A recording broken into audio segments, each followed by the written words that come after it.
Bonjour, pour mon projet triptyque, j'ai choisi le thème de la biophilie et biomimétisme en architecture. Deux mots plus en plus utilisés dans le monde de l'architecture, mais quand même inconnus et peut-être pas clairs. Alors, qu'est-ce que ça veut dire?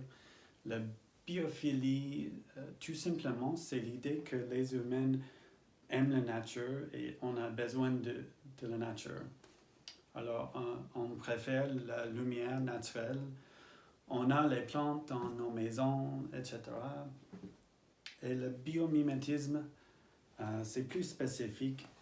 C'est quand on imite une caractéristique de quelque chose de naturel, une plante, un animal, un insecte, n'importe quoi, pour faire quelque chose de nouveau, un bâtiment, un produit. Un bon exemple, c'est le Velcro. C'est inspiré par les bardons. Alors, trois exemples. Une forme classique, moderne et contemporaine. La forme classique, c'est la Sainte-Chapelle à Paris, construit en 1248. Falling Water, la maison sur la cascade, de Frank Lloyd Wright, en Pennsylvanie, États-Unis, fait en 1939, et l'hélipad de Vincent Calvo en 2008. C'est la forme contemporaine.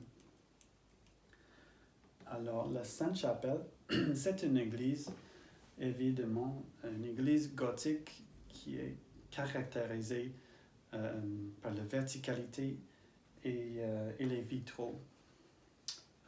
Aussi, c'est très exagéré, détaillé, symétrique. Et parce que c'est une église, c'est très symbolique. Alors, on a l'idée que la beauté égale la bonté. Donc, c'est une belle église, alors ça doit être un lieu de bonté, de vertu. C'est l'exemple le plus subtil parce que ça ne ressemble pas quelque chose dans la nature, sauf que la rose occidentale, la rosace, les vitraux ici, oui, c'est symbolique de point de vue religieux. Alors, on peut dire que la nature est l'œuvre de Dieu. Alors, on peut comprendre la nature et le Dieu. La nature est un moyen de comprendre Dieu. Oui, et on peut dire aussi que les vitraux est un exemple de la biophilie parce que c'est l'introduction de la lumière naturelle dans une église qui est normalement très sombre. Falling Water, c'est plus vide, plus clair, une maison construite directement sur une cascade et ça limite, la maison imite la cascade. Alors les formes horizontales tombent et changent de direction comme les chutes. Et pour le style, c'est asymétrique, plus simplifié que l'église. Mais c'est un bon exemple de les deux concepts. La biophilie, parce que c'est l'harmonie d'un habitat humain et la nature, parce que c'est vraiment dans la nature. Et le biomimétisme, parce que c'est une chute comme maison. Oui, c'est le vrai but de les deux, de la biophilie pour être dans la nature. Et l'hélipad, un concept pour une ville flottante, a autosuffisante et c'est inspiré par une feuille du nénuphar. C'est une solution à la montée d'eau océanique.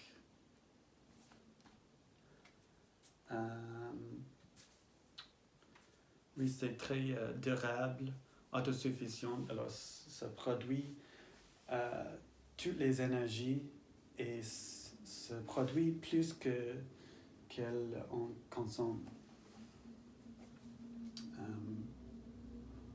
Ça, c'est un bon exemple de biomimétisme, quand on se tourne vers la nature pour résoudre les problèmes des humains. Et il y a plein d'autres formes aujourd'hui. Deux, esthétiquement, le théâtre de l'Esplanade à Singapour s'est inspiré d'un fruit du durian. Et le Stade national de Pékin, ça imite un nid d'oiseau. Et le centre Eastgate en Zimbabwe, excuse-moi, c'est pour la fonction de le bâtiment.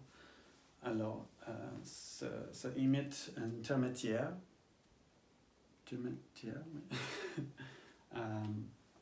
Pour la climatisation. Alors, l'air passe sous terre et se refroidit et ça pousse l'air chaud en eau et à l'extérieur. Alors, c'est une climatisation naturelle. Et pour finir, la beauté est d'être en harmonie avec la nature et le laideur est de s'opposer à la nature parce que la nature s'est perfectionnée.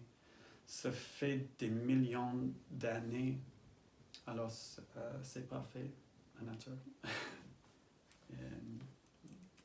Ça, c'est les sources. Merci pour l'écoute.